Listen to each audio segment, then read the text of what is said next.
Pakistan is in a pretty hard situation. Then, of course, Kuwait is in a very similar situation, but it's not, as hard as even Pakistan. And then when you go into US, of course, Trump really needs these leaders to help him out whenever he needs it. And that also is helping actually his strategy on, running the stock market, because stock market love change. And every time the change occurs, his friends really benefit from it. And, the stock market has been doing great with this change. And so he doesn't mind. But the biggest problem is the long-term economic and moral standing of the United States. Because these tactics might not hurt the short term, but the long term is really, really bad. Because if we lose the moral ground in the world, and also if we lose our technical dominance in the world, because while we are doing this, there are powers who are very keenly observing, powers like China and Russia, and especially China. China is keep developing new technologies. And they've tested out those technologies through Pakistan-India war. And they have kind of proven the world that they are technically sound. If you look at their AI papers, and if you look at how many researchers they are, inviting, I mean, most of the research papers nowadays are coming from China, believe it or not. And the AI progress in all those new minds, fresh minds, where, on the other hand, that's another thing President Trump has done. They really made it very difficult for international students and researchers to come to the United States. And by doing so, he may be making some factions of mega happy that I'm very patriotic. I want the US citizens to benefit, not the foreigners. But don't forget, we were attracting the whole world's best brains. And if that stops and somebody else open that and welcome those people in their countries like China and Germany and others, think what's going to happen in the long term. So we really are playing tactics in every direction. There seems to be short of technical analysis and long-term strategy based on technical analysis. And that might make the faction of a mega happy or MAGA happy, however you want to pronounce it, make America great again. So the MAGA might think that this is great, it's very patriotic, but the reality is it is very, very short-sighted, because you are closing your doors to all the best of the world. And while somebody else is opening those doors, so what's going to happen?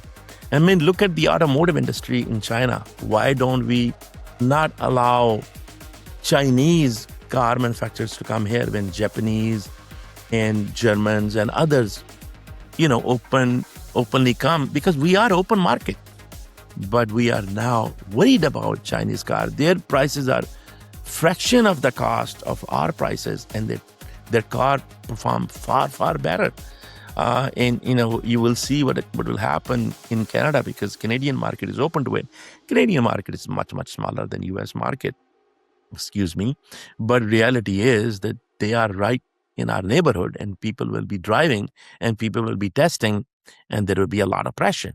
And honestly, I envision that sooner or later, US has to open that market, because if we really want, AI-driven technologies and non-fossil fuel, I don't think we'll have a solution internally. We're going to have to open the market. And so we were best in developing best of the best technologies in the United States, and then selling the high-end technologies to the whole world. And now we are closing gates on those researchers and those brains who are developing those technologies.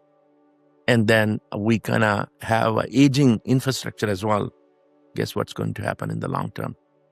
So it's very, very important that we understand and analyze any situation in business or even in war technically, and then have our strategy built based on that tactics, and then execute it with all these three dimensions. And that's what I have been talking about, that it's not one-dimensional approach.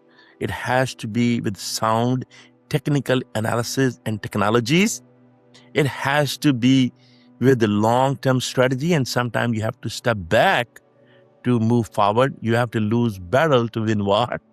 And then basically you can play tactics to make it efficient and cordial, and not really make it really just a push strategy. You got to really have some pull. United States had pull strategy for a long time. People were inviting United States.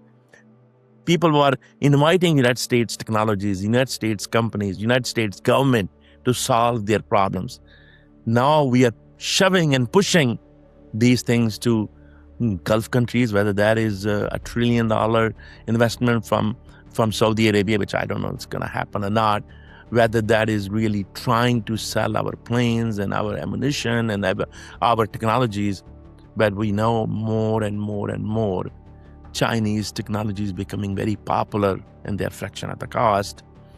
And then, honestly, first time in the U.S.